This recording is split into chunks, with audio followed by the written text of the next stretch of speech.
محبت سے ایک مرتبہ درود پاک پڑھ لیں۔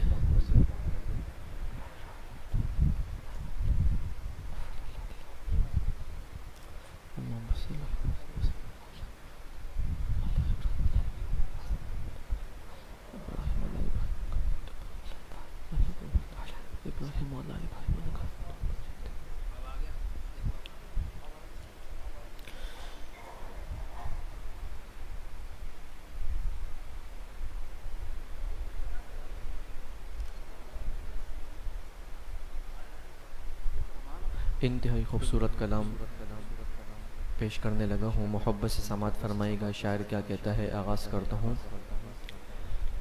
کہ سحر کا وقت تھا معصوم، کلیاں مسکراتی تھی۔ سحر کا وقت تھا معصوم، کلیاں مسکراتی تھی۔ ہوائیں خیر مقدم کے ترانے گنگناتی تھی۔ ہوائیں خیر مقدم کے ترانے گنگناتی تھی۔ ابھی جبریل بھی اترے نہ تھے کعبے کے منبر سے کہ اتنے میں صدا آئی ہے عبداللہ کے گھر سے۔ مبارک ہو شہ ہر دو سرا تشریف لے آئے۔ مبارک ہو شہ ہر دو سرا تشریف لے آئے۔ مبارک ہو محمد مصطفیٰ تشریف لے آئے۔ مولا یا صلی وسلم دائما ابدا علی حبیبک خیر الخلق کلہم۔ مولا یا صلی وسلم دائما ابدا علی حبیبک خیر الخلق کلہم۔ محمد سید الکونین والثقلین۔ محمد سید الکونین والثقلین۔ محمد سید الکونین والثقلین والفریقین من عرب ومن عجم۔ وہ محمد فخر عالم بادشاہ سجا، سرور کونین سلطان عرب شاہ عجم۔ ایک دن جبریل سے کہنے لگے شاہ امم، تم نے دیکھا ہے جہاں بتلاؤ تو کیسے ہم؟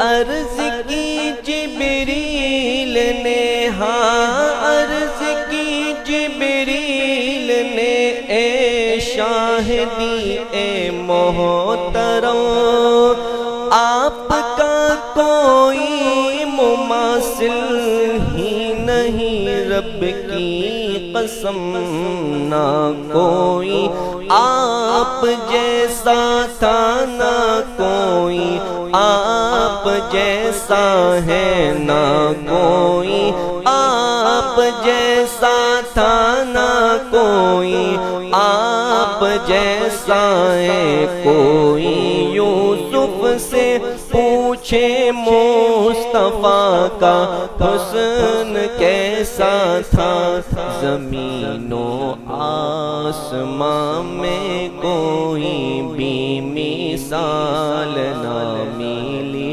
مولا یا صلی وسلم دائما ابدا علی حبیبک خیر الخلق کلہم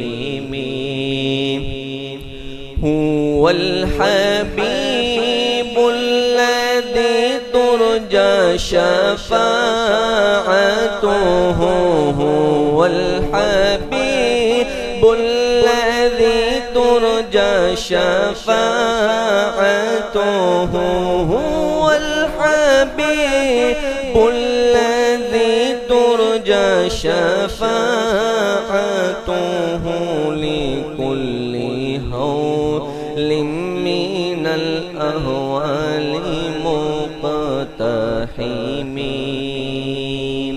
سلام اس پر کہ جس نے بے کسوں کی دستگیری کی سلام اس پر کہ جس نے بادشاہی میں فقیری کی سلام اس پر کہ اسرار محبت جس نے سمجھائے سلام اس پر کہ جس نے زخم کا کر پھول برسائے سلام اس پر کہ جس کے گھر میں چاندی تھی نہ سونا تھا سلام اس پر کہ ٹوٹا بوریا جس کا بچھونا تھا سلام اس پر کہ جس نے فضل کے موتی بکھیرے ہیں سلام اس پر بروں کو جس نے فرمایا یہ میرے ہیں سلام آمنہ کے لال اے محبوب سبحانی سلام فخر موجودات فخر نوع انسانی تیری صورت تیری سیرت تیرا نقشہ تیرا جلوہ تبسم گفتگو بندہ نوازی خند پیشانی تیرا در ہو میرا سر ہو میرا دل ہو تیرا گھر ہو تیرا در ہو میرا سر ہو میرا دل ہو تیرا گھر ہو تمنا مختصر سی ہے مگر تمہید طولانی مولا یا صلی وسلم دائما ابدا علی حبیبک خیر الخلق کلہم مولا یا صلی وسلم دائما ابدا علی حبیبک خیر الخلق کلہم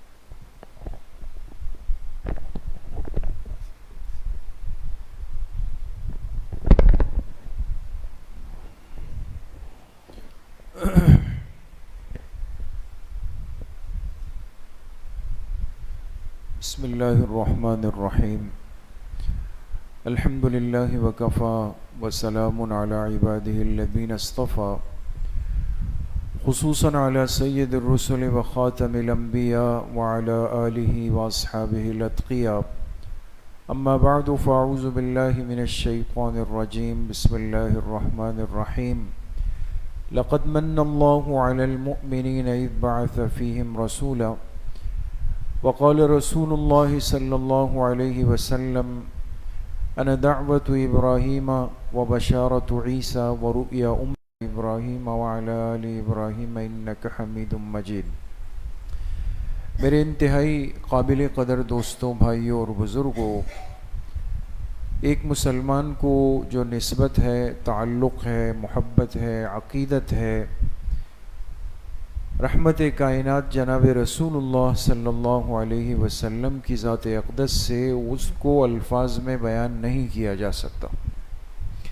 یہ ایک ایمانی جذبہ ہے اور ایمانی محبت ہے جو صرف دلوں کے اندر اللہ پاک ہی اس کی کیفیت کو سمجھ سکتے ہیں۔ ہمارے لیے بہت ضروری ہے کہ ہم اپنی زندگی کو اس مبارک زندگی کے مطابق لانے کی پوری کوشش کریں، اور ایک سچی محبت اور سچا عشق کرنے والے کی پہچان اور نشانی یہ ہوتی ہے کہ یہ اپنے محبوب کی ہر نشانی سے، ہر نسبت سے، ہر طریقے سے، ہر ادا سے، ہر عمل سے محبت کرتا ہے۔ اس لیے ہم اپنے گزرے ہوئے مرحومین کی چیزوں کو محفوظ کرتے ہیں۔ بھئی یہ کیا ہے؟ کہتے ہیں یہ میرے والد صاحب کی گھڑی ہے، یہ میری والدہ کی چارپائی ہے۔ ان نشانیوں کو دیکھ کر انسان کے دلوں کو کسی درجہ سکون ملتا ہے۔ تو آپ بتائیں، جن نسبتوں کو سرکار دو عالم صلی اللہ علیہ وسلم سے تعلق ہو، اس کے تذکرے اور اس کو سن کر، اس کو دیکھ کر ایک مومن اور مسلمان کی محبت کا، عشق کا کیا عالم ہوگا۔ اس لیے آج کی یہ مجلس بڑی اہم ہے اور اس کے دو حصے ہیں۔ ماہ ربیع الاول، ماہ محبت، اور جو اس کا دوسرا حصہ ہوگا وہ آپ علیہ السلام کی مبارک زندگی پر ہم ایک نظر ڈالیں گے۔ اب چونکہ وقت کم ہے، آپ بھی سمجھتے ہیں کہ عشاء کی اذان تک ہم نے سمیٹنا ہے، اس لیے پوری توجہ ہم یہاں پر رکھیں گے اور سیکھنے اور سمجھنے اور عمل کی نیت سے بیٹھیں گے انشاءاللہ۔ پہلی بات یہ کہ ربیع الاول کا مہینہ ہے، اور چونکہ یہ وہ مبارک مہینہ ہے جس میں آپ علیہ الصلاۃ والتسلیم دنیا میں تشریف لائے، اس میں بالکل اتفاق ہے۔ پیر کے دن ربیع الاول کا مہینہ تھا، سحر کا، صبح صادق کا وقت تھا، جب یہ خوبصورت موقع دنیا پر آیا کہ آپ علیہ السلام نے دنیا میں آنکھ کھولی۔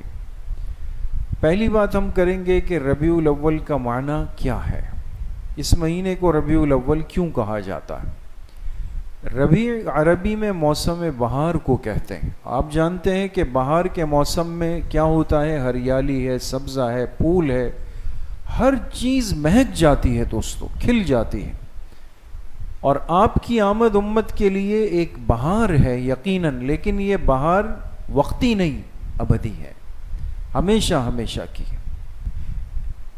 دوسری بات، آپ علیہ الصلاۃ والسلام کا تذکرہ کیوں ضروری ہے؟ ہم کیوں اس بات کے محتاج، طلبگار اور پابند ہیں کہ ہم آپ کا ذکر مبارک کریں، اور آج کر رہے ہیں۔ قرآن کریم میں اللہ سبحانہ و تعالی فرماتے ہیں وَرَفَعْنَا لَكَ ذِكْرَكَ، اے میرے محبوب ہم نے آپ کے تذکرے کو بلند کر دیا۔ تو اللہ پاک جن کے تذکرے کو بلند فرمائیں اور قرآن میں اس کا ذکر کریں تو ہمارے لیے کتنی بڑی خوش نصیبی ہوگی۔ حدیث قدسی ہے، اللہ پاک ارشاد فرماتے ہیں جہاں میرا ذکر ہوگا اے میرے محبوب، وہاں آپ کا بھی ذکر ہوگا۔ اور اردو زبان کے اندر ایک شعر ہے، وہ ہے بے شک بشر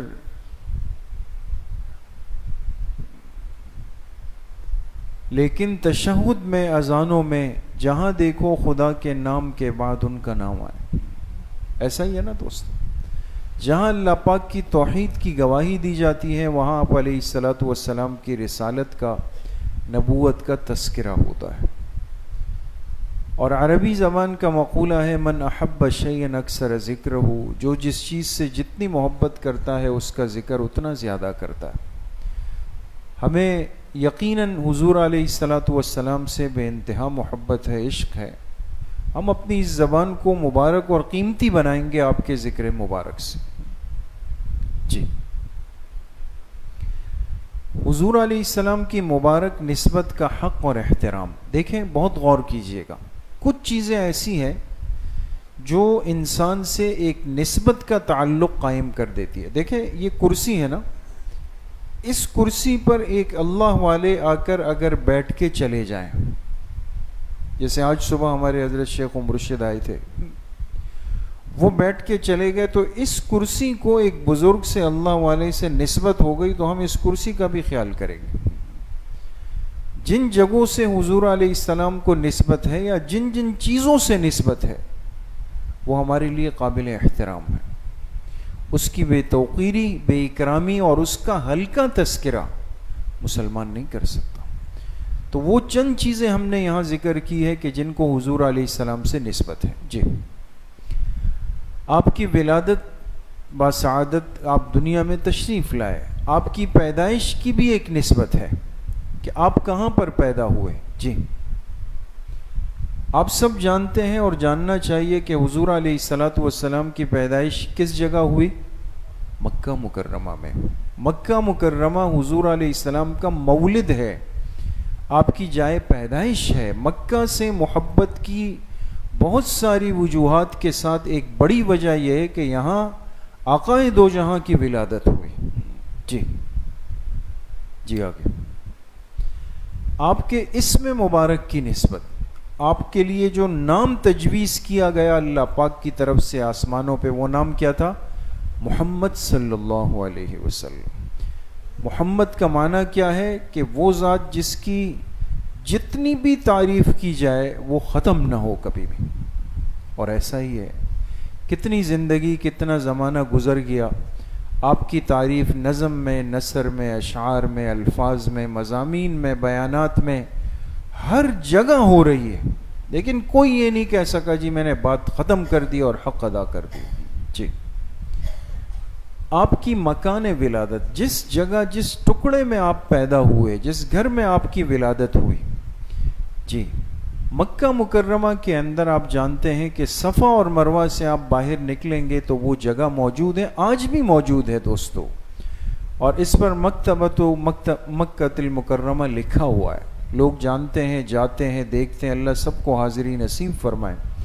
یہ حضرت ابو طالب کا, حضرت عبد المطلب کا یہ وہ مقام تھا, وہ مکان تھا جہاں آپ علیہ الصلاۃ والسلام دنیا میں تشریف لائے. جی, یہ دیکھیں بالکل قریب سے اس کی تصویر ہے. اب اس کو ایک زرد یلو کلر سے دے دیا گیا ہے. جی, بعض خصوصی مقامات کی بھی نسبت ہے. جی, یہ آپ جانتے ہیں غار حرا ہے. آپ بتا سکتے ہیں کہ غار حرا میں کیا خاص واقعہ ہوا تھا؟ پہلی وحی آپ پہ نازل ہوئی.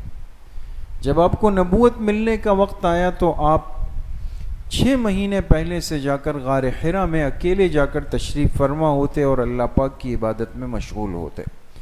تو یہاں پہلی وحی قرآن کی آپ پر اتاری گئی اور اسی جگہ آپ کو اللہ کی طرف سے نبوت کا منصب عطا کیا گیا. جی جی, یہ ہے صفا اور مروہ. اور صفا کے اندر وہ جگہ جس کو دار ارقم کہا جاتا ہے, حضرت ارقم رضی اللہ عنہ کا گھر تھا, جہاں جو سب سے پہلے دین کی دعوت کا مرکز بنا. اسلام کی دعوت کے لیے جو جگہ طے ہوئی وہ دار ارقم تھی. وہ صفا جہاں سے ہم سعی شروع کرتے ہیں وہ بالکل اس جگہ پر ہے. جی, یہ صفا اور مروہ کی پوری پٹی ہے دوستو. یہاں سے صفا, یہاں سے سعی شروع ہوتی ہے, مروہ پہ ایک چکر پورا ہوتا ہے, پھر وہاں سے جاتے ہیں دوسرا چکر پورا ہوتا ہے. جی, یہ کوہ صفا ہے, صفا پہاڑ ہے, جہاں سے ہم سب کی اماں حضرت حاجرہ نے دوڑ لگائی تھی بچے کی پیاس کو دیکھ کر کے. اب اس کا چھوٹا سا حصہ جو پہاڑی کا ہے وہ محفوظ کیا گیا ہے. جی, یہ غار ثور ہے. آپ جانتے ہیں کہ یہ وہ غار ہے جب آپ علیہ السلام ہجرت فرما کے تشریف لے جا رہے تھے اور آپ کے رفیق خاص, اس امت کے سب سے پہلے خلیفہ حضرت ابوبکر صدیق رضی اللہ عنہ آپ کے ساتھ تھے. اس غار ثور میں آپ نے کتنے دن راتیں گزاری؟ 3 دن 3 راتیں. اور یہیں پر وہ واقعہ پیش آیا کہ ایک سانپ تھا جو ایک بل سے نکلا, حضرت ابوبکر صدیق رضی اللہ عنہ نے اپنے ایک انگوٹھے کی ایک ایڑی یا انگوٹھا رکھا ہوا تھا اور اس سانپ نے ڈس لیا اس کے اوپر، لیکن انہوں نے اس تکلیف کو برداشت فرمایا۔ تو امام رازی رحمۃ اللہ علیہ نے یہ بات لکھی کہ یہ جو سانپ تھا یہ حضور علیہ السلام کی زیارت کے لیے آیا تھا، اور یہ بڑے زمانے سے مشتاق تھا، اس کو جب پتہ چلا کہ اس غار میں ہے تو یہ آپ کو دیکھنے کے لیے آئی، راستہ نہیں ملا تو اس نے بامر مجبوری راستہ بنانے کے لیے ڈس مارا۔ جی، یہ غار ثور بہت بلندی پر ہے، بہت سارے لوگ اب بھی ہمت کر کے یہاں تک بھی چلے جاتے ہیں۔ جی، آپ کے وفاداروں کی نسبت اس دنیا کے اندر آپ علیہ السلام کو جو جماعت اور جو ساتھی ملے، نہ اس سے پہلے کسی کے حصے میں آئے، نہ قیامت تک کسی کے حصے میں آ سکتے ہیں۔ جو صحابہ اکرام کی جماعت ہے وہ تمام، یہ عشرہ مبشرہ کے نام بطور برکت ہم نے لکھے، وہ 10 خوش نصیب جن کو آپ نے نام لے کر فرمایا فی الجنہ فی الجنہ فی الجنہ۔ باقی اس جماعت کے ایک ایک فرد کو اللہ پاک نے قرآن کریم میں رضی اللہ عنہم ورضوا عنہ کا مقام اور منصب دے دیا ہے، سرٹیفکیٹ دے دیا ہے دوستو۔ جی، آپ کے لعاب مبارک کی نسبت، جو آپ کی زبان مبارک سے جو لعاب نکلا وہ بھی بابرکت تھا، اور یہ امت خوش نصیب ہے۔ یہ بات پہلے بارہا آئی کہ آپ علیہ السلام حج کے موقع پر تشریف لائے، آب زمزم پیا، اور جو ڈول میں ما بقیہ حصہ آپ کا سور بچ گیا تھا، مستعمل جو آپ کا ماء زمزم تھا، آپ نے وہ دوبارہ اس کنویں میں ڈال دیا، اور فرمایا کہ اب قیامت تک میری امت آب زمزم پیے گی تو ان کو اس پانی میں میرا حصہ ملتا رہے گا۔ جی، یہ آب زمزم کے کنویں کی ایک پرانی تصویر ہے۔ جی، بہت سارے لب، جہاں آپ علیہ السلام کے لب مبارک لگے ہیں، اور آپ جانتے ہیں سب سے زیادہ جو ہے وہ حجر اسود، وہ خاص پتھر ہے جو خانہ کعبہ کے کونے کے اندر نصب ہے، اور آپ علیہ الصلاۃ والسلام طواف فرماتے تو اس کو بوسہ دیتے تھے۔ اور اس امت کے لیے بھی حکم یہ ہے کہ اگر موقع ملے تو انسان اس کو بوسہ دے، گناہوں کو جذب کر لیتا ہے یہ اپنے اندر۔ حدیث پاک میں آتا ہے جس نے اخلاص کے ساتھ حجر اسود کو بوسہ دیا، ایسا ہے جیسے اس نے اللہ پاک سے مصافحہ کر لیا ہوں۔ جی، یہ حجر اسود کی شکل ہے، چونکہ ٹکڑوں کی شکل میں بالکل ٹکڑے ٹکڑے ٹوٹ گیا تھا تو اس کے ٹکڑے اس کے اندر پیوست کیے گئے۔ جی، مقام تبرکات کی نسبت، کچھ چیزیں ایسی ہیں جو آپ علیہ السلام کے زیر استعمال رہی، جیسے آپ کی تلوار مبارک ہے، آپ کے پاس کتنی تلواریں تھی، یہ سب ایک بڑا مستقل اہم موضوع ہے، اور ہمیں یہ بھی سیکھنا اور سمجھنا چاہیے۔ انشاءاللہ ہمارا جلد ہی چند دنوں میں ایک رسالہ آنے والا ہے اس ترتیب پر، اور میں عرض کروں گا کہ تمام ساتھی اس کو حاصل کریں۔ اس میں سیرت سے متعلق بہت بہترین مواد ہم نے کوشش کر کے جمع کر دیا ہے۔ یہ آپ کی تلوار مبارک ہے جو آپ کی زیر استعمال رہی۔ جی، یہ آپ کا منہ مبارک ہے، آپ کے بال مبارک جو آپ علیہ الصلاۃ والسلام کے محفوظ کیے گئے، اور چونکہ صحیح روایت سے ثابت ہے کہ حج کے موقع پر آپ نے حلق فرمایا اور پھر ایک صحابی کے ذمے لگایا کہ وہ ان بالوں کو صحابہ میں تقسیم فرما دے، تو صحابہ ان کی حفاظت کا بہت ہی زیادہ اہتمام فرمایا کرتے تھے۔ جی، یہ آپ کے نالین مبارک ہے، استعمال کے جوتے، یہ سب ہمارے ترک بھائیوں نے جب وہ سرزمین حجاز کو چھوڑ کے جانے لگے، عثمانی خلافت ختم ہوئی، تو یہ تمام تبرکات وہ اپنے ساتھ ترکیہ لے گئے۔ آج بھی استنبول توپ کاپی میوزیم میں سب تبرکات محفوظ ہیں۔ جی، مقام ہجرت، آپ مکہ مکرمہ پیدا ہوئے اور آپ نے اپنی زندگی کے 53 سال 40 سال نبوت ملنے سے پہلے اور 13 سال نبوت ملنے کے بعد، یہ مکی زندگی ہے، وہاں گزارے۔ پھر اس کے بعد آپ اللہ کے حکم سے ہجرت فرما کے کہاں تشریف لے آئے؟ مدینہ منورہ، وہاں 10 سالہ زندگی۔ مدینہ منورہ کو آپ علیہ السلام کی جائے ہجرت ہونے کا شرف حاصل ہے، اس لیے یہ ہمارا ایمانی اور محبت و عقیدت کا ایک مرکز ہے۔ جی، یہ ہجرت کے جو سفر کی ایک ترتیب ہے کہ کس طریقے سے آپ مکہ مکرمہ سے مدینہ منورہ تشریف لے گئے. جی آپ کی قبر مبارک کی نسبت جہاں آپ آرام فرما ہے، قیامت تک آپ زمین کے جس حصے کے اوپر آرام فرما ہے، اور ہمارا عقیدہ ہے جو ہمارے اکابرین نے لکھا ہے، اور اس کو ہمیشہ یاد رکھیں کہ آپ کی قبر مبارک میں آپ کا جسم مبارک جس حصے پہ آرام کر رہا ہے، زمین کا وہ حصہ اس کائنات کی تمام چیزوں سے افضل ہے، تمام چیزوں سے افضل ہے. جی تو یہ روضہ مبارکہ کے سامنے سنہری جالیہ ہیں، اور انسان ایمان کی نسبت لے کر یہاں پر جاتا ہے اور اپنے دل کے ساری باتیں آقائے دو جہاں سے عرض کرتا ہے، صلاۃ و سلام آپ کی خدمت اقدس میں پیش کر کے آتا ہے. تو یہ جگہ ہماری محبتوں کا مرکز ہے، اس لیے کہ یہاں آپ آرام فرما ہے. جو امتی آپ کی خدمت میں سلام پیش کرتا ہے، آپ اس کو خود بنفس نفیس سنتے ہیں اور اس کا جواب بھی ارشاد فرما دیتے ہیں. جی یہ بالکل وہ حصہ ہے کہ اس کی سیدھ میں کہتے ہیں، جو علماء نے لکھا، آپ علیہ الصلاۃ والسلام کا جو رأس مبارک، سر مبارک جو ہے، وہ بالکل اس خول کی سیدھ کے اندر آتا ہے، اندر جا کے. جی یہ اوپر سے گنبد خضرا ہے، یہ اس کی ایک تصویر ہے. جی چوتھی بات کہیں گے محبت کا معیار اور اس کا اظہار. دیکھیں ایک ہوتا ہے انسان کہے مجھے فلاں سے محبت ہے، لیکن اس کا سلوک اور اس کا معاملہ کچھ اور بتاتا ہے. تو انسان بعض دفعہ اپنی نالائقی کو چھپانے کے لیے اپنے زبانی دعوے کو آگے کر دیتا ہے. جس سے محبت ہو تو محبت کا تو اظہار بھی ہونا چاہیے. کیسے ہے آپ کی محبت؟ حضور علیہ السلام سے محبت کا معیار بھی ہو، اس کا اظہار بھی ہو.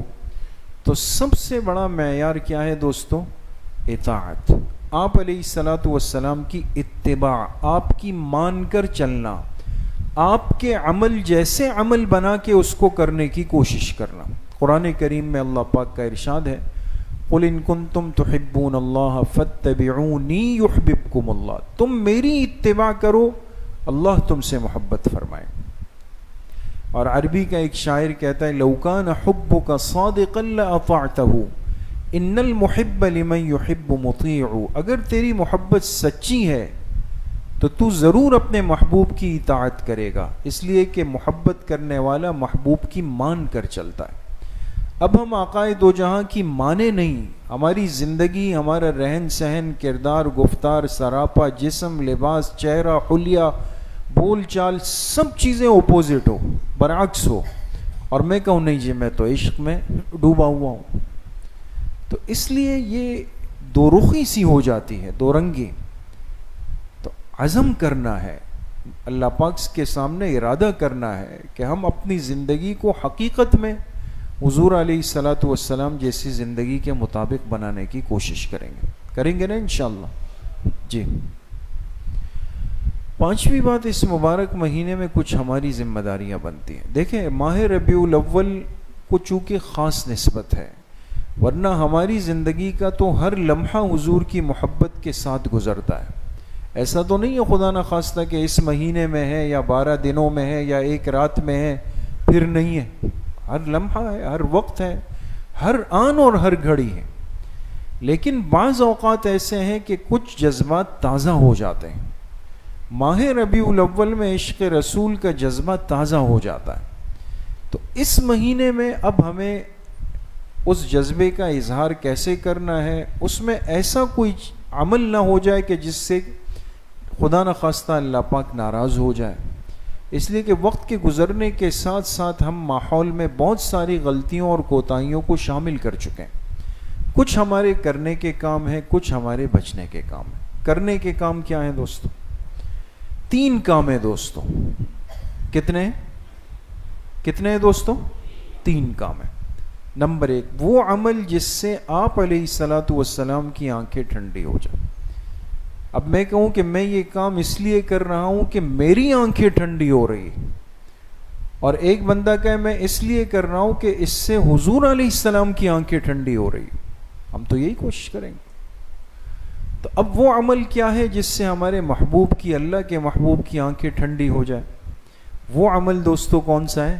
نماز کا. اس لیے کہ خود آپ فرما کے گئے, امت کو بتا کے گئے, قال رسول اللہ صلی اللہ علیہ وسلم وجعل قرۃ عینی فی الصلاۃ, فرمایا میری آنکھوں کی ٹھنڈک اللہ نے نماز کے اندر رکھ دی. اب نماز نہیں ہے, نماز ضائع ہے, نماز قضا ہے, جماعت کا اہتمام نہیں, سنتوں کا اہتمام نہیں, نوافل کا اہتمام نہیں, تکبیر اولیٰ کا اہتمام نہیں, قضاؤں کی قضا نمازیں میرے ذمہ پڑی ہوئی ہیں. تو یہ کون سا عشق کا معیار ہو گیا بھائی؟ کم سے کم ایک مسلمان پہلے نماز کا پابند تو بنے اول درجے میں. جی, وہ عمل جس سے آپ علیہ السلام کی محبت اور معیت دونوں مل جائے. ہمیں پتہ چلے کہ میں ایسا عمل کر رہا ہوں کہ ایسا کرنے سے حضور کی محبت مجھے ملے گی, بلکہ حضور کا ساتھ بھی مل جائے گا مجھے.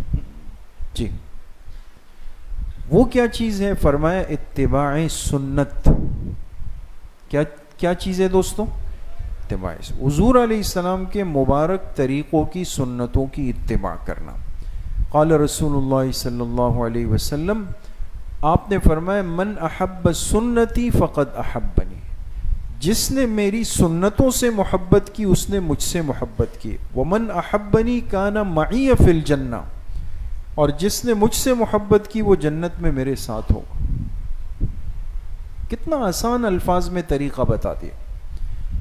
تو کام تو کرنا ہے. ابھی ہم مسجد سے نکلیں گے, گھر جائیں گے, راستے میں گزریں گے, ان سب چیزوں کو کرتے ہوئے میرے ذہن میں ہو کہ اس کا سنت طریقہ کیا ہے بھائی. جیسے مسجد سے نکلیں گے تو کون سا پیر رکھیں گے؟ الٹا پیر رکھیں گے. اور دعا کون سی پڑھیں گے؟ اللہم انی اسألک. تو نکلتے ہوئے دو سنتیں آپ نے یہیں پہ ادا کر لی. پھر گھر جاتے ہوئے سیدھے راستے کو اختیار کریں. گھر داخل ہو تو گھر والے سامنے آئیں فوراً سلام کریں, چہرے پر مسکراہٹ لائیں, سیدھا پیر گھر کے اندر داخل کریں. گھر میں داخل ہونے کی دعا یاد ہو اس کو پڑھ لیں. یہ کئی سنتوں کو ہم دن بھر میں اس طریقے سے ضائع کر دیتے.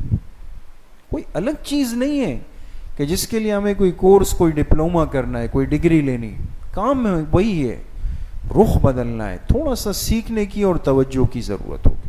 جی, تیسری بات وہ عمل جس سے آپ علیہ السلام کا قرب بھی ہمیں نصیب ہو جائے, ساتھ بھی ہو, قریب بھی ہو. وہ عمل کون سا ہے دوستوں؟ درود شریف ہے. قال رسول اللہ صلی اللہ علیہ وسلم ان اول الناس بی یوم القیامہ اکثرهم علی صلاۃ. آپ نے فرمایا لوگوں میں قیامت کے دن سب سے زیادہ میرے قریب وہ بندہ ہوگا جو مجھ پہ کثرت سے درود شریف پڑھے گا, کثرت کے ساتھ. اور بارہا آپ ساتھیوں سے عرض کیا ہے کہ ہمارے اکابر نے جو ہمیں طریقہ سکھایا کہ کثرت کی کم سے کم حد کتنی مرتبہ ہے؟ 300 مرتبہ. ماشاءاللہ حضرت گنگوہی رحمۃ اللہ علیہ نے لکھا جو 300 مرتبہ درود شریف روزانہ پڑھتا ہے یہ اللہ کے ہاں کثرت سے درود شریف پڑھنے والوں میں شمار ہو. تو اگر 10 منٹ ہم درود شریف کے لیے فارغ کریں, 3 تسبیحات پڑھ لیں, تو کتنا بڑا اجر کہ قیامت کے دن آپ علیہ السلام کے قریب قریب جا رہے ہوں گے. اس سے بڑی خوش نصیبی کیا ہے؟ جی, اب ہمارے بچنے کے کام, وہ کام جو اس مہینے میں خاص طور پہ اور پوری زندگی میں ہمیں نہیں کرنے چاہیے. ہر بدعت اور رسم و رواج سے اجتناب. دیکھیں ہم مسلمان ہیں, میرے پیدا کیے ہوئے طریقے اور جذبے کو میں دین ہرگز نہیں کہہ سکتا ہوں, چاہے میرا دل اس پر کتنا بھی خوش ہو اور اس پہ سیر و خون بڑھ رہا ہو.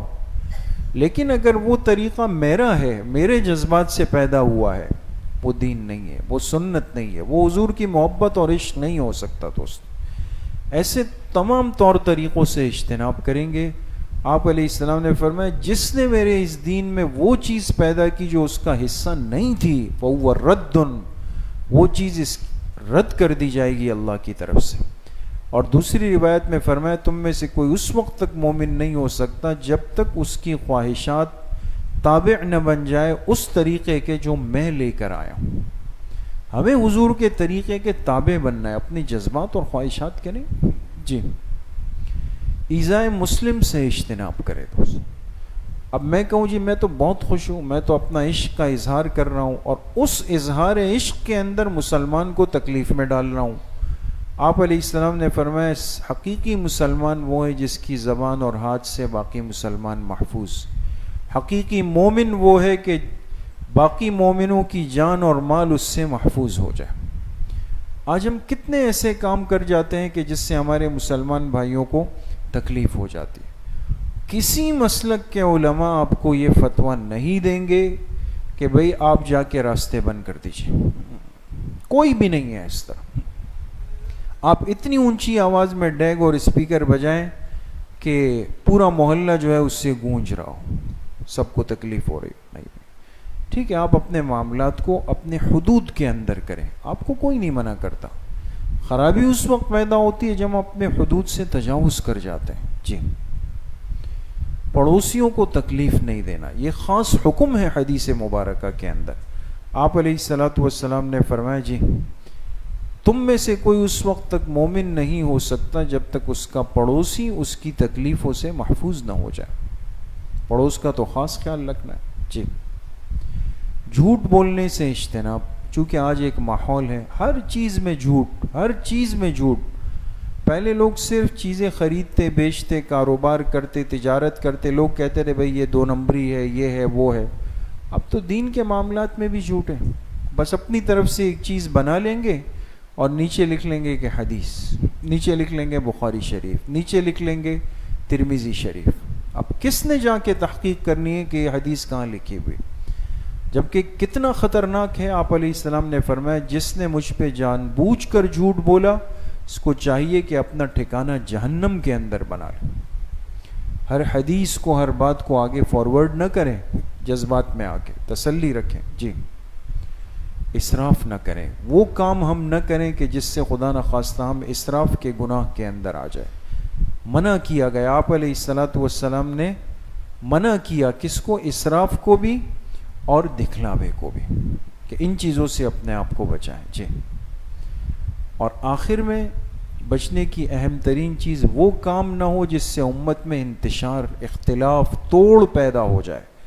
آپ علیہ السلام نے فرمایا میرے بعد اگر تم زندہ رہے، یعنی لوگ دنیا میں آئیں گے بہت زیادہ اختلاف دیکھیں گے آپس میں، تو پھر کیا کریں اس وقت میں؟ فرمایا علیکم بسنتی و سنت الخلفاء الراشدین المہدیین.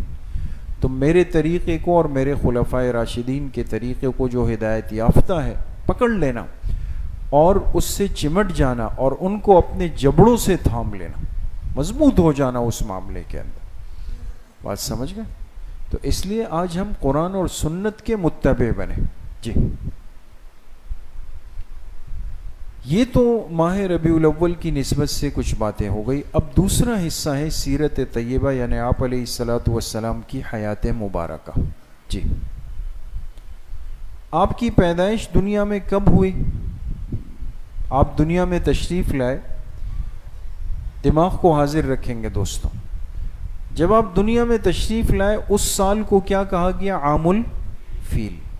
فیل عربی کا لفظ ہے، کس کو کہتے ہیں؟ ہاتھی کو. چونکہ ابرہہ ایک بادشاہ لشکر لایا تھا ہاتھیوں کا خانہ کعبہ کو گرانے کے لیے، گرانے آیا. اللہ کی شان یہ کہ اس کو اللہ نے مار دیا اور چھوٹے چھوٹے پرندے آئے، کنکر پھینکے اور ان کو کھایا ہوا بھوسا بنا دیا. یہ جو ہاتھیوں کے لشکر کے تباہ ہونے کا سال تھا، اسی سال آپ علیہ السلام دنیا میں آئے، اور اس واقعے کے تقریباً 50 یا 55 دن کے بعد آپ کی ولادت باسعادت ہو. جی، پیدائش کے بعد ایک مرحلہ ہوتا ہے رضاعت کا، پھر حضانت کا، پھر کفالت کا. بچے کو 2 سال تک دودھ پلانا اس کا حق ہے، پھر اس کی حفاظت کرنا، پھر اس کی صحیح کفالت اور سرپرستی کرنا. ظاہر سی بات ہے سارے مراحل آپ علیہ الصلوۃ والسلام کے ساتھ بھی گزرے. آپ کی پیدائش، وہ بات پہلے بھی آ گئی کہ آپ اس مقام کے اندر پیدا ہوئے جو بنو ہاشم کا ایک موروثی گھر تھا. اس مقام پہ آپ علیہ السلام تشریف لائے. حضرت آمنہ فرماتی ہے کہ مجھے جب سے آپ میرے شکم میں تشریف لائے تھے تو مجھے عجیب و غریب انوارات و برکات اللہ پاک کی طرف سے نظر آتے تھے. میں بڑے مبارک خواب دیکھا کرتی تھی. جی یہ آپ کی جائے ولادت ہے جو صفا مروہ کی پٹی سے نکل کر میں نے عرض کیا کہ آپ آج بھی اگر دیکھنا چاہیں اور دیکھنا چاہیے کہ جب آپ عمرے سے یا سعی سے فارغ ہو جائیں تھوڑا سا اس سیدھ میں ایسے چلے جائیں گے تو آپ کو یہ جگہ نظر آ جائے گی. آج کل یہاں بھی تعمیرات اور اس کے قریب ہی ایک بہت بڑی جگہ, اب تو خیر یہ تعمیرات ہو گئی اس کی, یہ شعب ابی طالب ہے. یہ وہ مشہور گھاٹی تھی جہاں آپ کو آپ کے خاندان کے ساتھ 3 سال تک محصور کیا گیا, بند کر دیا گیا تھا اور آپ کا بائیکاٹ کیا گیا تھا. جی یہ بنو سعد کی بستی ہے. آپ بتا سکتے ہیں کہ اس جگہ کی خصوصیت کیا ہے؟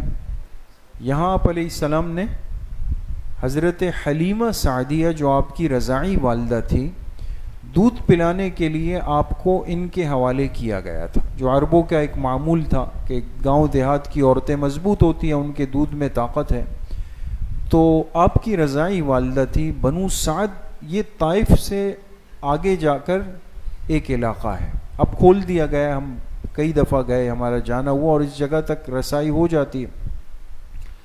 تو یہاں آپ نے اپنی بچپن کے 4 سال گزارے.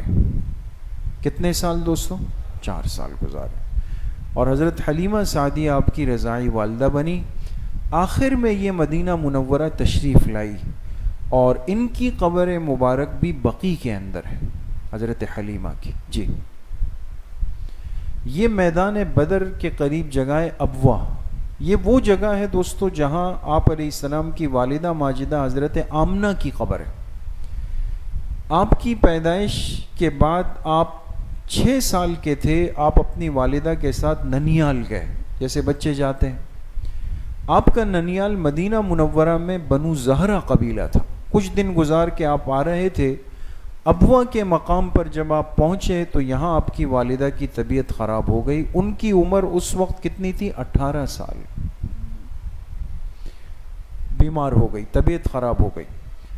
اور ایک عورت اور تھی, ام ایمن, جو اس خاندان کی بنو ہاشم کی ایک باندی تھی اور آپ علیہ السلام کی بڑی خدمت کی. اس لیے آپ نے حدیث پاک میں الفاظ ہیں ام ایمن امی بعد امی, فرمایا میری والدہ کے بعد میری دوسری والدہ ام ایمن ہے, انہوں نے سنبھالا تھا. تو اب وہاں پہنچ کر حضرت آمنہ کی طبیعت خراب ہوئی اور اتنی خراب ہوئی کہ یہیں انتقال ہوا. پھر ایک قافلہ گزر رہا تھا, ام ایمن نے اس کو بلایا, پھر آپ ان کی تدفین یہاں پر ابوا کے مقام پر کر دی گئی. گزشتہ 2 سال قبل ہمارا اس مقام پر جانا ہوا, چونکہ عمومی آمد و رفت اس جگہ پر ممنوع ہے سختی کے ساتھ. تو ایک پہاڑی کے اوپر حضرت آمنہ کی قبر آج بھی موجود ہے. پھر آپ کے دادا جنہوں نے آپ کی کفالت کی, ان کا انتقال مکہ میں ہوا جب آپ کی عمر 8 سال تھی. حجون جو بالکل جنت المعلات کے ساتھ ہے, وہاں ان کی قبر ہے. پھر آپ کے چچا اور انہوں نے آپ کی حد درجہ کفالت کی, خیال رکھا, حفاظت کی, سب سے زیادہ وقت دیا آپ کو. آپ 50 سال آپ کی عمر مبارک تھی جب ان کا انتقال ہوا اور یہ بھی حجون میں تدفین ہوا. جی یہ دوستو حرم شریف کا ایک نقشہ ہے اور یہ اس کے مشہور علاقے ہیں. معلات ہے, جرول ہے, شامیہ, شبیکہ, مسفلہ اور اجیات. ان میں سے یہ بعض علاقے تو آج بھی اسی نام کے ساتھ ہیں. اچھا, میں آپ سے ایک بات عرض کروں گا کہ حرم شریف کے جو 4 کونے اگر آپ لے لیں تو اس کا وہ حصہ جو آپ صفا مروہ کے قریب کا ہے نا, اس طرف کا, یہ صفا مروہ کی پٹی ہے, یہ اجیاد ہے. جو حضرات جا چکے ہیں اللہ سب کو حاضری نصیب فرمائے. ابھی یہاں پر بہت بڑا ہاسپٹل ہے مستشفیٰ اجیاد کے نام سے, یہاں پر موجود ہے. اچھا, یہ اجیاد سے لے کر سوق اللیل, یہ جو پورا علاقہ ہے نا, یہ انتہائی اہم ترین جگہ ہے. اس لیے کہ بنو ہاشم کا پورا خاندان قریش کا یہاں پر آباد تھا. اس لیے یہاں آپ کو سیرت کی, تاریخ کی بڑی اہم ترین جگہ دیکھنے کو مل سکتی ہے. اور جو پرانے واقف حضرات ہوتے ہیں وہ ان جگہوں کی آج بھی نشاندہی کر لیتے ہیں کہ یہ جگہ ہے, یہ جگہ ہے, یہ جگہ. جی تو یہ اجیاد ہے دوستو, اور اسی جگہ سے متعلق آپ نے فرمایا تھا کہ یہاں میں نے بچپن میں بکریاں چرائی ہے. جی جی آگے. آپ علیہ الصلوۃ والسلام کی رسالت کے تذکرے سابقہ آسمانی کتابوں میں بھی موجود تھے، چونکہ آپ آخری پیغمبر تھے۔ تورات جو یہود کی کتاب تھی، انجیل جو عیسائیوں کی تھی، اسی طرح زبور، تینوں کتابوں کے اندر حوالے موجود تھے، اور اس مذہب کے علماء کہتے تھے کہ ہمیں ایک ایک نشانی وہاں پڑھنے کو ملی کہ آخری پیغمبر کی شکل و شباہت، ان کے بال، ان کا نقشہ، ان کی خوبصورتی، ان کا قد، یہ کیسے ہوگا، یہ سب باتیں سابقہ آسمانی کتابوں کے اندر تھی۔ جی، آپ کی بعثت یعنی آپ کو نبوت کتنے سال کی عمر میں ملی دوستوں؟ جی 40 سال کی عمر۔ ہر نبی کو نبوت 40 سال کی عمر کے اندر دی جاتی ہے، ہر پیغمبر کو۔ تو آپ علیہ السلام بھی 40 سال کے ہوئے، غار حرا میں تھے، اور وہاں حضرت جبرائیل علیہ السلام تشریف لائے، اور سورہ علق کی ابتدائی 5 آیتیں اقرأ بسم ربک الذی خلق سے لے کر وہ آپ کو دی گئی، تو آپ کو اللہ پاک کی طرف سے بعثت دے دی گئی۔ اب بعثت کے بعد آپ کی زندگی کے کتنے حصے ہو جائیں گے؟ 2 حصے۔ اب 40 سال نبوت ملنے سے پہلے کے ہیں، اور مابقیہ حصہ اب بعد کا ہے۔ تو ایک حصہ ہے جس کو ہم کہتے ہیں بعثت سے ہجرت، بعثت سے نبوت ملنے سے لے کر ہجرت تک کی زندگی ہے مکی زندگی، اور یہ کتنے سال ہے؟ 13 سال۔ پھر ہجرت سے لے کر وفات تک مدنی زندگی، اور یہ کتنے سال ہے؟ 10 سال ہے۔ ماشاءاللہ جی۔ مکی زندگی کے 13 سالوں میں اصل کام کیا کیا؟ دعوت اسلام۔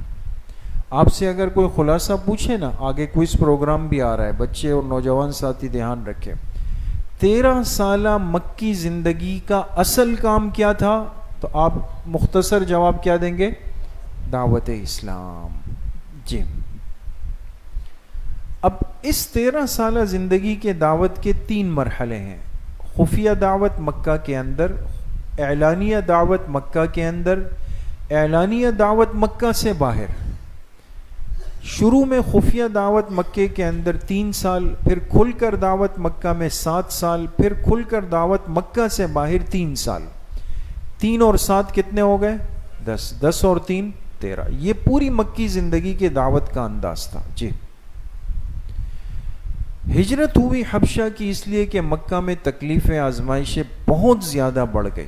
حکم دیا، اللہ پاک نے اجازت دی کہ آپ ہجرت فرما کے آپ کے ساتھی چلے جائیں۔ 2 دفعہ صحابہ نے ہجرت کی حبشہ، اس لیے کہ یہاں کے بادشاہ نجاشی، اس کا اصل نام تھا اسحمہ۔ نجاشی کا اصل نام کیا تھا؟ اسحمہ۔ یہ بہت نیک آدمی تھا، اور آپ علیہ السلام پر غائبانہ ایمان لایا، بن دیکھے ایمان لایا۔ پہلی ہجرت جب ہوئی تو 12 مرد 4 خواتین تھے، اور یہ حضرات شوال سن 5 نبوی میں واپس آ گئے، رجب میں گئے، شوال میں آئے۔ دوسری ہجرت جب ہوئی تو پھر اب بڑی تعداد گئی، 83 مرد اور 19 خواتین اس کے اندر شامل تھے۔ جی، آپ علیہ الصلوۃ والسلام کی حیات کا ایک اہم حصہ ہے طائف کا سفر۔ مکہ کی تکلیفوں میں جب آپ بہت زیادہ پریشان ہوئے، بے چین ہوئے، آپ طائف گئے۔ دیکھیں، طائف یہ ایک پرفضا مقام ہے۔ جیسے ہر ملک میں جگہ ہوتی ہے نا، انسان کا دل جب گھبراتا ہے، چھٹیاں ہو گئی تو کہتے ہیں چلے بھئی ہم پاکستان ٹور پہ چلتے ہیں۔ ایک مثال دے رہا ہوں سمجھانے کے لیے۔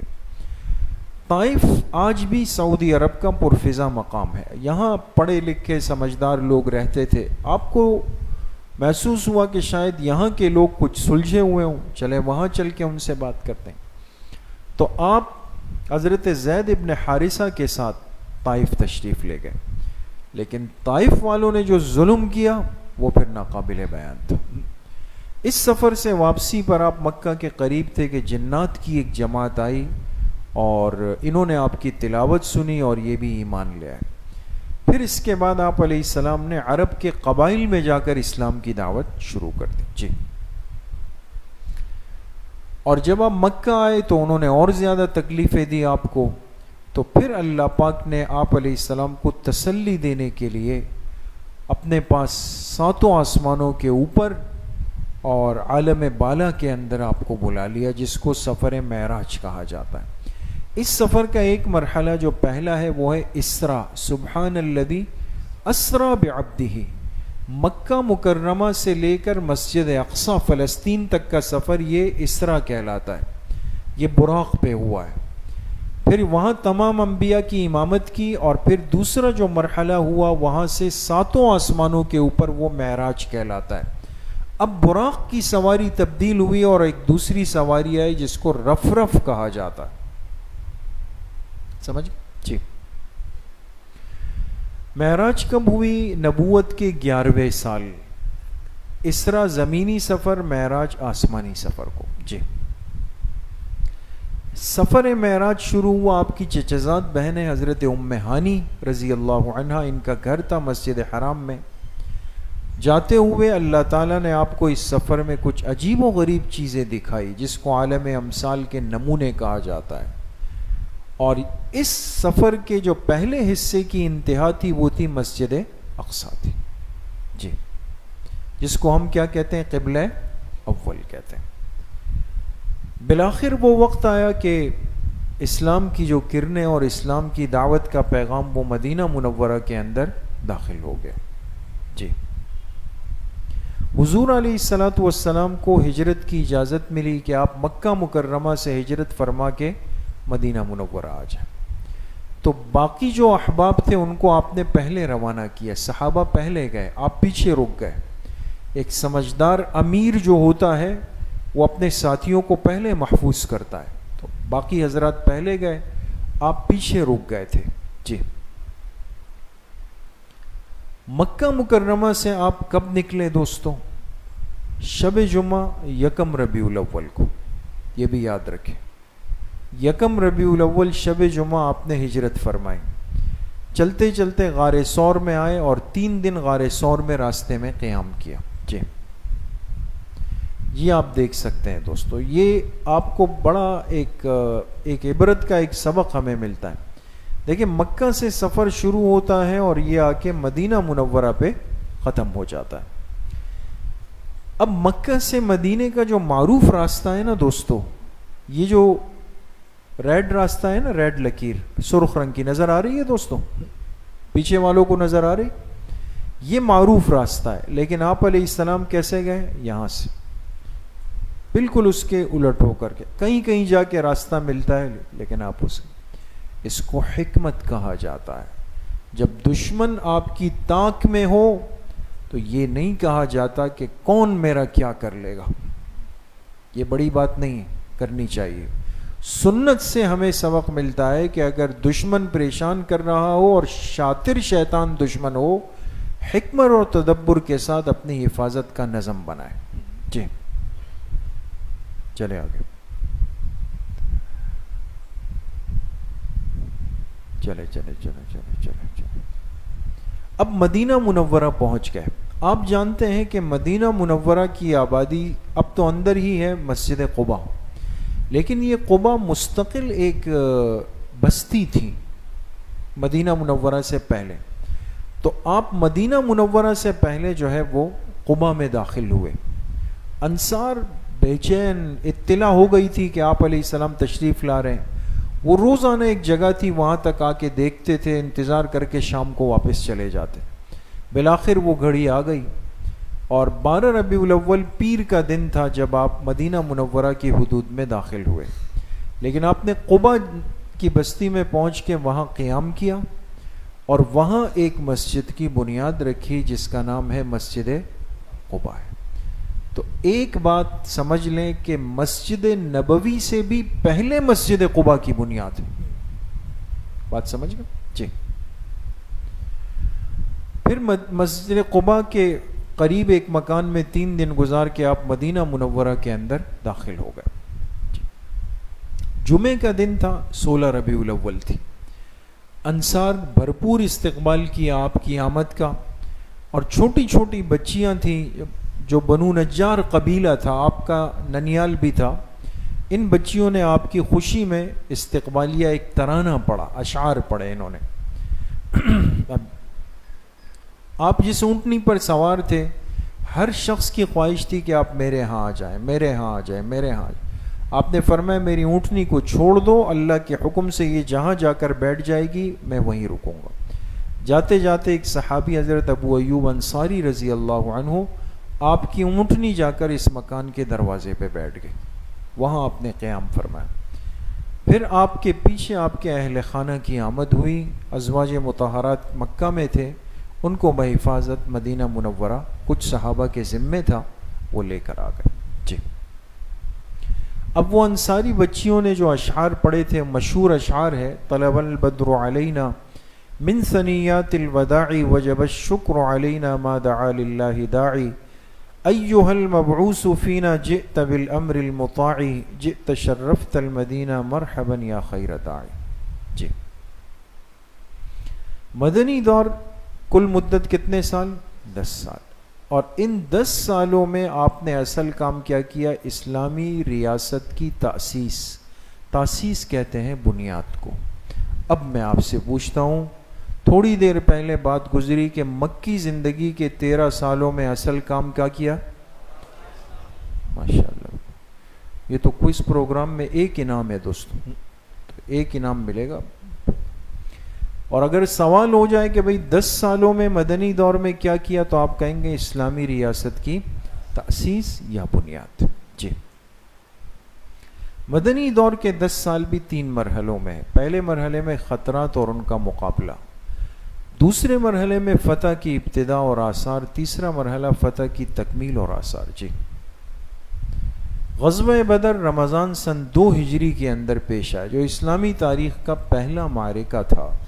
313 کا لشکر ہزاروں کفار کے اوپر غالب آیا. جی یہ شہدائے بدر کے نام ہے. 14 صحابہ بدر میں شہید ہوئے. جی یہ ان کی قبریں ہیں بدر کے مقام پر. جی اس سال احکامات بھی آئے، قبلہ تبدیل ہوا، روزے فرض ہوئے، عید الفطر کا حکم، صدقہ فطر کا حکم، عید الاضحیٰ کا حکم، قربانی کا حکم. سن 2 ہجری بڑا اہم سال تھا مسلمانوں کے لیے. جی 3 ہجری میں غزوہ احد پیش آیا، جو مدینہ کے بالکل قریب احد کا پہاڑ ہے اس کے دامن میں ہوا. اور جیتی ہوئی جنگ اور جہاد جو غالب آ گئے تھے مسلمان، وہ ایک چھوٹی سی غفلت کی وجہ سے نقصان ہوا. 70 بڑے درجے کے صحابہ بشمول حضرت حمزہ رضی اللہ عنہ کے وہ شہید ہو گئے اس میں. جی یہ احد کا مقام ہے دوستوں. جی اور یہ شہدائے احد کی قبریں ہیں اس 4 دیواری میں، جس میں آپ کے چچا حضرت حمزہ رضی اللہ عنہ کی قبر بھی شامل ہے. جی شہداء کی تدفین جو ہے وہ یہیں پر ہی کی گئی. بعض لوگوں نے ارادہ کیا تھا کہ بقیع لے جاتے ہیں، تو لے جانے لگے. آپ نے فرمایا لے جاؤ، تو اتنے میں حضرت جبرائیل علیہ السلام آئے اور فرمایا اللہ پاک فرماتے ہیں کہ ان کو یہیں دفنایا جائے. آپ نے ان کو واپس بلا لیا. جی اس موقع پر آپ کو ایک دعا دی گئی، چونکہ بہت بڑا صدمہ پیش آیا. دیکھیں ہمارے لیے بھی ایک دعا قیامت تک کے لیے آسان ہو گئی. جب بھی کوئی اس طرح حادثہ، صدمہ، پریشانی پیش آئے تو سب سے پہلے کیا پڑھے؟ انا للہ و انا الیہ راجعون، اللہم جرنی فی مصیبتی واخلف لی خیرا منہا. اے اللہ مجھے میری اس مصیبت میں اجر نصیب فرما اور مجھے اس کا بہترین بدل نصیب فرما. انتہائی مجرب دعا ہے دوستو. جی 3 ہجری میں شراب حرام ہوئی، مشرکہ عورتوں سے نکاح حرام ہوا، میراث کے احکامات آئے. جی غزوہ خندق، اس کو غزوہ احزاب بھی کہتے ہیں، سن 5 ہجری میں ہوئی. پہلا موقع تھا حضرت سلمان فارسی رضی اللہ عنہ کے مشورے سے مدینہ منورہ کے اطراف میں طویل خندق کھودی گئی. جی اور خود آپ علیہ السلام نے اس کھدائی میں حصہ لیا اور آپ شعر پڑھتے تھے اللہم لا عیش الا عیش الاخرہ فاغفر الانصار والمہاجرہ. صحابہ جواب میں فرماتے تھے نحن الذین بایعوا محمدا علی الجہاد ما بقینا ابدا. جی اس موقع پر آپ کے کچھ معجزات بھی آئے کہ آپ کے لعاب مبارک کی وجہ سے وہ پتھر جو نہیں ٹوٹ رہے تھے وہ ریت کی طرح نرم ہو گئے. بہت مختصر کھانا تھا، آپ نے اس میں اپنا لعاب مبارک ڈالا، اس میں برکت ہو گئی. ایک چٹان نہیں ٹوٹ رہی تھی، آپ نے وہ کدال لی اور جب ضرب لگائی تو اس کو ریزہ ریزہ کر دی. جی صلح حدیبیہ کا مشہور واقعہ پیش آیا سن 6 ہجری 1 ذوالقعدہ. حدیبیہ کا مقام مدینہ منورہ میں ہے. بہت سارے لوگ جو دوبارہ عمرہ کرنا چاہتے ہیں عموماً مسجد عائشہ چلے جاتے ہیں. اسی طرح حدیبیہ میں بھی مسجد حدیبیہ ہے، یہاں سے بھی آپ نئے عمرے کا احرام باندھ سکتے ہیں. جی یہ مقام حدیبیہ ہے جہاں مسلمانوں میں اور کفار میں ایک بڑا مشہور معاہدہ ہوا. جی اس سال آپ نے دنیا کے بڑے بڑے بادشاہوں کو خطوط لکھے. خط کو عربی میں مکتوب کہا جاتا ہے. جو بڑے بادشاہ تھے 6 ہجری میں خطوط لکھے. جی اور آپ کے لیے پہلی مرتبہ ایک انگوٹھی بنائی گئی جس میں مہر نبوت نصب تھی. اس انداز سے لکھا ہوا تھا، نیچے لفظ محمد، پھر لفظ رسول، پھر اوپر لفظ اللہ، اور انگوٹھی میں تھی اور آپ اس مہر لگانے کے لیے اسی کو استعمال فرمایا کرتے تھے. جی محرم سن 7 ہجری میں غزوہ خیبر ہوا. خیبر مدینہ منورہ سے کافی مسافت پر ہے، آج بھی اگر گاڑی میں جائے تو 3 گھنٹے لگتے ہیں اس میں. خیبر کا مشہور معرکہ سن 7 ہجری میں ہوا اور اسی میں حضرت علی رضی اللہ عنہ کے ہاتھ سے اللہ نے قلعہ قموس کو فتح فرمایا تھا. جی یہ خیبر کا علاقہ، چونکہ یہاں کھجور کے بڑے بڑے باغات تھے اور یہود کے بڑے قلعے تھے. جی سن 7 ہجری میں آپ عمرۃ القضاء کے لیے تشریف لے گئے. 6 ہجری میں آپ نے عمرے کا احرام باندھا لیکن آپ کو نہیں چھوڑا گیا. اگر عمرے کا احرام مسلمان باندھ لے اور عمرہ نہیں کر سکے تو ایک تو اس عمرے کی قضا ہوگی، ایک دم دینا پڑے گا. اگلے سال آپ پھر اس کی قضا کے لیے تشریف لائے، مدینہ منورہ سے نکلے، عمرہ ادا کیا، مکہ آئے اور اسی سفر میں آپ کا نکاح ہوا حضرت میمونہ رضی اللہ عنہ. جی آپ کی ازواج مطہرات کی یہ مجموعی فہرست ہے جو یہاں پر موجود ہے، اور ایک مسلمان کو اس بارے میں بھی واقفیت رکھنی چاہیے. یہ ایمان والوں کی مائیں ہیں، امہات المومنین ہیں، اور وہ خوش نصیب ہے کہ جو اس کائنات کی سب سے مبارک ہستی کے نکاح اور حرم میں آئی. جی 8 ہجری میں غزوہ موتا ہوا. موتا، اور اس غزوے کا سبب، حالات اور نتائج، یہ بڑا عجیب و غریب معرکہ ہے موتا جو اردن میں ہوا. اردن میں یہ علاقات شامل ہیں. آپ خود تشریف نہیں لے جا سکے اس میں موتا میں، اور یہ وہی معرکہ ہے جس میں 3 صحابہ یکے بعد دیگرے وہ شہید ہوتے گئے. حضرت جعفر طیار، زید ابن حارثہ، عبداللہ ابن رواحہ، ایک ایک کر کے امیر شہید ہوئے. 4تھے نمبر پہ حضرت خالد ابن ولید نے جھنڈا اٹھا لیا. تو آپ مسجد نبوی شریف میں موجود تھے، لیکن اللہ کی شان یہ معجزہ تھا، آپ نے وہاں سے فرمایا کہ زید شہید ہو گئے، عبداللہ بن رواحہ شہید ہو گئے، جعفر طیار شہید ہو گئے. پھر آپ نے فرمایا اب اسلامی جھنڈا ایک ایسے شخص نے اٹھا لیا جو اللہ کی تلواروں میں سے ایک تلوار ہے. خالد ابن ولید کے لیے فرمایا. جی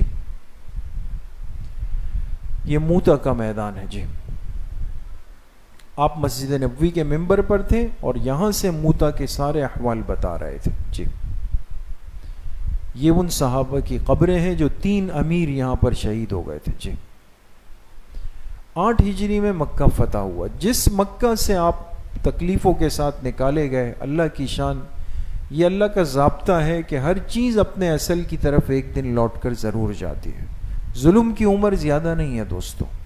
انسان سے جو چیز دنیا میں چھینی جائے ایک دن دوبارہ انسان وہاں جاتا ہے اور عزت کے ساتھ جاتا ہے. 8 ہجری میں آپ فتح مکہ ہوا، آپ مکہ مکرمہ تشریف لائے. جی اور اس وقت آپ نے اعلان فرمایا جو ابو سفیان کے گھر جائے، جو اپنے گھر کا دروازہ بند کر دے، جو مسجد حرام میں چلا جائے گا، سب کو امن ہو جائے گا. جی یہ مکہ مکرمہ ہے جہاں آپ ایک دن گئے تھے یہاں سے اور ایک دن فاتح بن کے داخل ہوگا.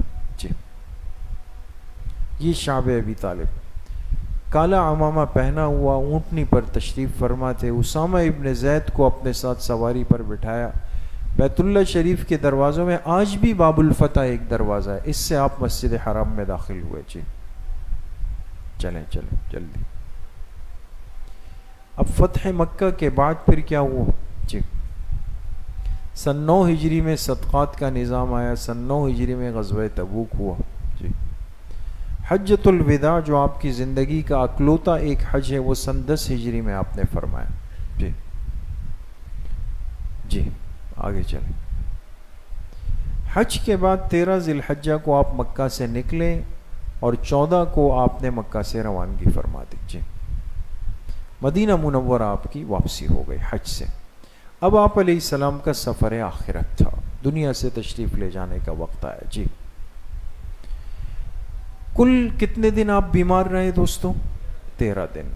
29 سفر کو بیمار ہوئے, 5 ربیع الاول بیماری نے شدت اختیار کی, وفات سے 5 دن پہلے خطبہ دیا. ایک بات فرمائی کہ قبروں کی عبادت مت کرنا, دوسرا فرمایا انصار کے ساتھ حسن سلوک کرنا.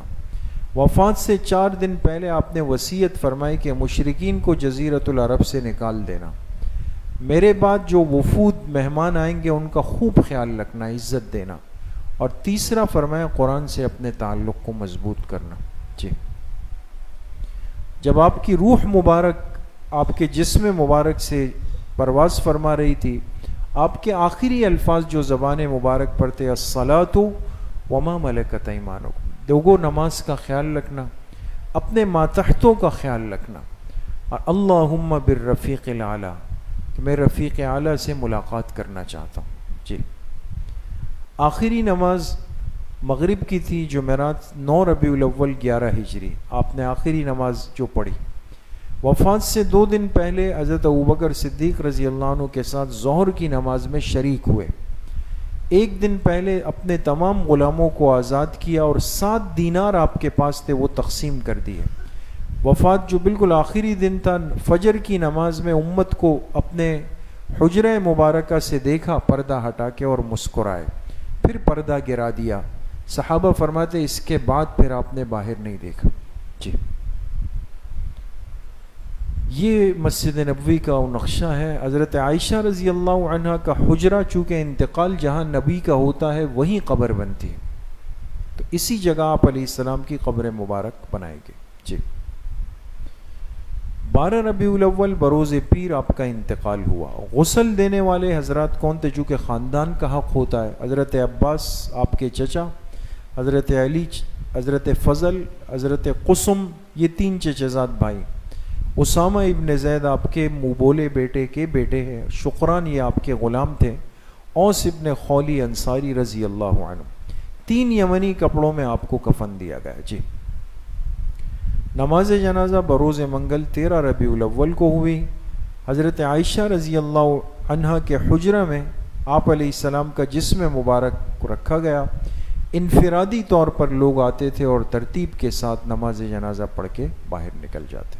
جی اس لیے کہ پیغمبر کی نماز جنازہ اجتماعی نہیں. تدفین شب بدھ 14 ربیع الاول, حضرت عائشہ رضی اللہ عنہ کا حجرہ. قبر کھودنے والے صحابی حضرت ابو طلحہ انصاری رضی اللہ عنہ. جی یہ آپ کا روضہ مبارکہ ہے.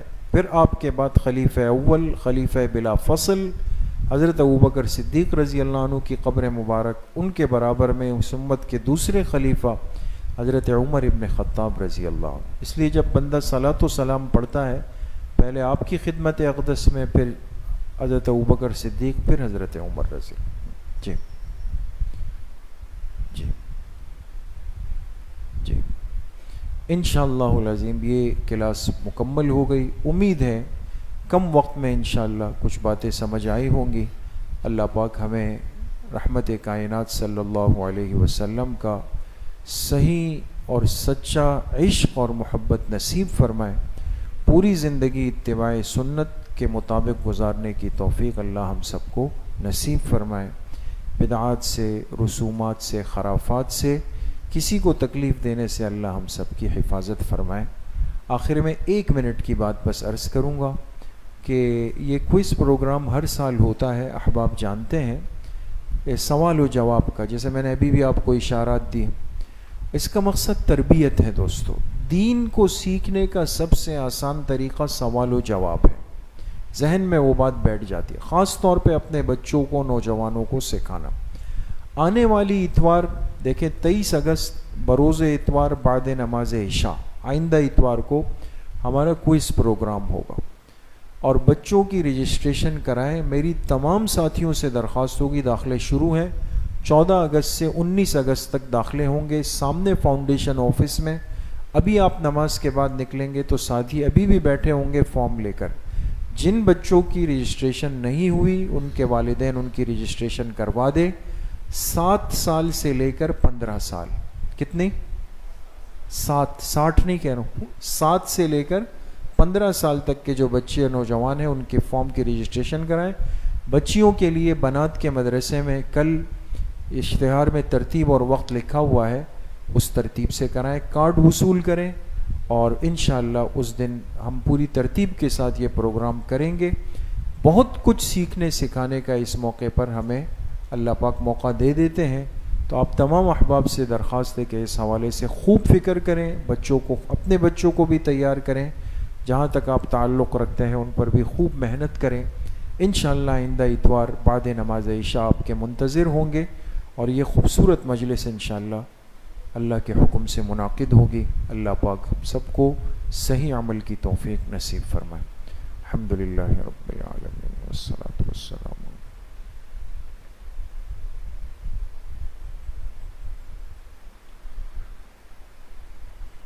وصلی اللہ وسلم علی نبینا محمد وآلہ واصحابہ اجمعین.